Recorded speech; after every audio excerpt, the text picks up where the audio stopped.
इस लड़की ने जब अपने भाई को अपनी भाभी के साथ सुहागरात मनाते देखा तो उसकी हवस इतनी चरम सीमा पर पहुंच गई कि रात दिन अपने ही भाई से अपनी प्यास बुझाने लगी। फिर इसके बाद इसकी आदत हो गई और हर किसी के साथ रातें रंगीन करने लगी। कहानी शुरू होती है स्पेन शहर से, जहां भयानक हादसा हुआ था जिसमें पूरा शहर उजड़ गया और जो लोग जिंदा बचे थे वो शहर छोड़ के जा रहे थे।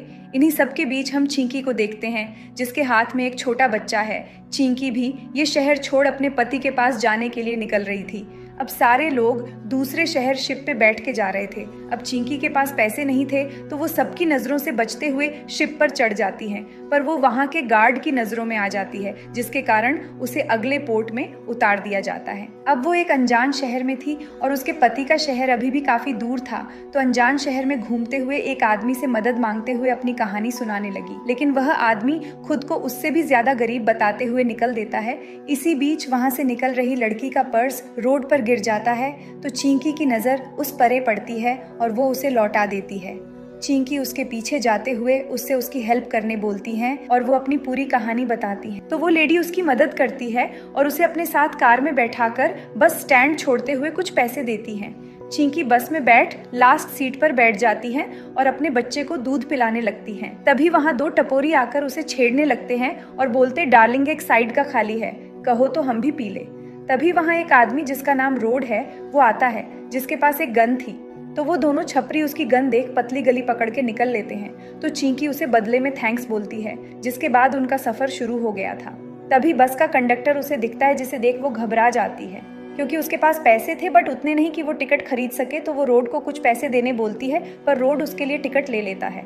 अब दोनों में बात करते करते अच्छी दोस्ती हो गई थी, तो रोड उससे पूछता है कि वह सेगो क्यों जा रही है। तो चिंकी उसे अपनी दास्तां सुनाती हैं कि जब मैं छोटी थी तब मेरी ही आंखों के सामने मेरे पिता का एक्सीडेंट हो गया था, जिससे उनकी मौत हो गई थी और माँ ये सहन नहीं कर पाई तो उन्होंने फांसी लगा ली। जिसके बाद मेरी मौसी ने थोड़े दिन हमारा ख्याल रखा, पर एक दिन मेरी मौसी ने कुछ पैसों के लिए टोटो को बेच दिया और मुझे बताया कि टोटो शहर में चला गया है।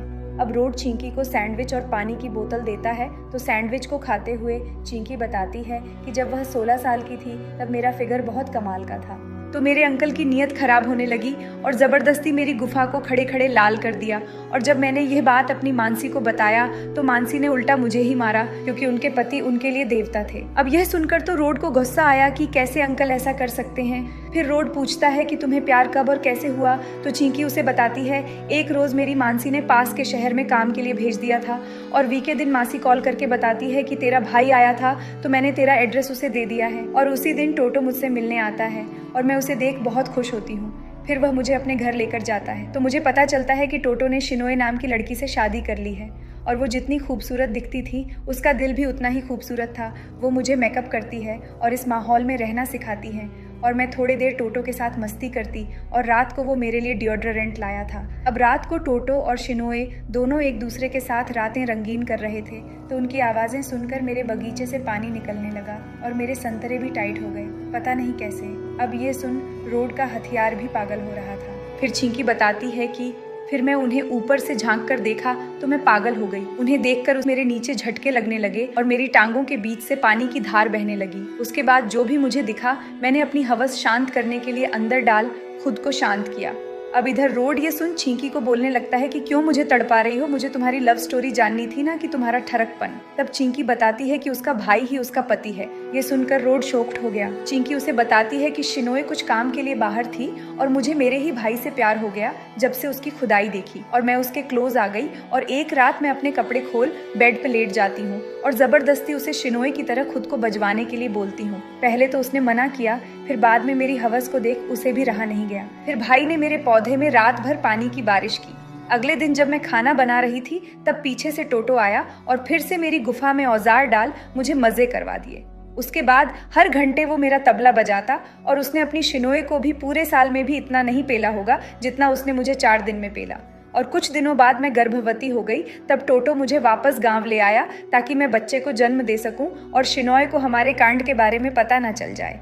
अब मैं बच्चे को जन्म देती हूँ जिसके बाद एक भयंकर तूफान ने हमारे गांव को ही उजाड़ दिया, इसीलिए वह वापस से सेगोविया टोटो के पास जा रही है। वो सोचने लगा कि कैसे एक लड़की अपने भाई का ले सकती है। अब बस की टीवी ने न्यूज़ दिखाते हैं जिसमें कुछ लोगों को शिप पर मरा हुआ दिखाते हैं और ये वही शिप थी जिसमें चिंकी थी। अब चिंकी कहानी आगे बताती है कि जब मैं शिप पर थी तब उसके पास टिकट नहीं था, इसलिए शिप गार्ड उसे पकड़कर ऑफिसर के पास गए और मेरा जिस्म देख उसकी नीयत बिगड़ गई। उसने गार्ड को बोल मेरी बेटी को दूर ले जाने के लिए बोला और मुझे टिकट की रकम के बदले उसके केले को चूसना था।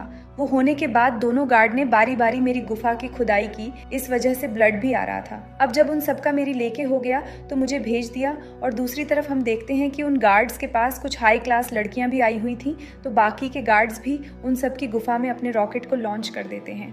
फिर मेरी मुलाकात एक बूढ़ी औरत से होती है जो मुझे बहुत ही खास जड़ी बूटियों को दिखाती है जिन्हें बेचने वो शहर जा रही थी। मुझे लग रहा था कि उन जड़ी बूटियों को खाने से उसका दर्द कम हो जाएगा, लेकिन बुढ़िया बताती है कि ये कोई जड़ी बूटियां नहीं है, ये जहर है और अगर कोई इंसान थोड़ा सा भी खा ले तो वो मर जाएगा। हमारी बातचीत चल ही रही होती है कि वहाँ एक गार्ड आ जाता है और मुझे कैप्टन के पास चलने के लिए बोलता है। मैं अपनी बेटी को दादी के पास छोड़कर चली जाती हूँ। अब मुझे लग रहा था कि कैप्टन अच्छा आदमी होगा, लेकिन कैप्टन ने भी अपना मोटा हथियार डाल मुझे पेल दिया। अब रोड बात सुनते हुए सो गया था, लेकिन हम देखते हैं कि जब चिंकी कैप्टन के ऑफिस से वापस आती है तो उसकी हालत देखकर बुढ़िया को उस पर दया आ जाती है, तो बुढ़िया उसे जहरीली जड़ी बूटी दे देती है। अब वो उनके पास जाकर उनकी मदद करने के लिए बोलती है तो समझदारी से छींकी के उनके बियर में जड़ी बूटी को मिला देती है और फिर कैप्टन के ड्रिंक में भी अगली सुबह सबकी मौत हो गई।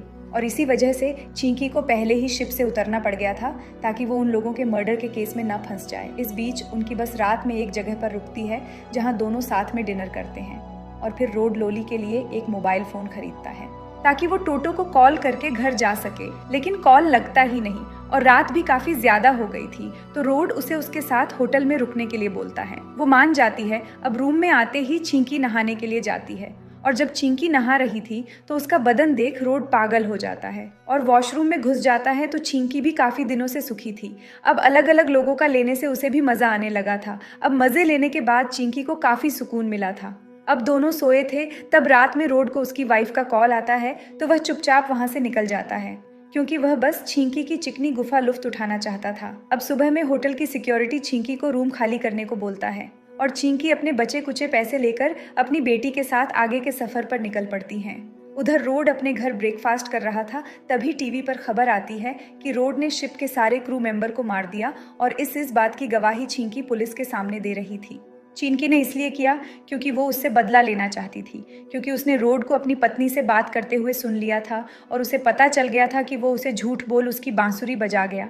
तो चिंकी ने उसी रात को रोड के फ़ोन से अपने मोबाइल पर ढेर सारे मैसेजेस किए थे जिससे पुलिस उसकी बात का भरोसा कर लेती है। तो थोड़ी ही देर में रोड के घर पर पुलिस आ गई थी और पुलिस को देखकर रोड वहाँ से भागने की कोशिश में पुलिस के द्वारा मारा जाता है और चिंकी बहुत रोती है क्योंकि हर किसी ने उसका फ़ायदा उठाया, किसी ने उसका साथ नहीं दिया, उसका भाई भी उसे छोड़कर चला गया।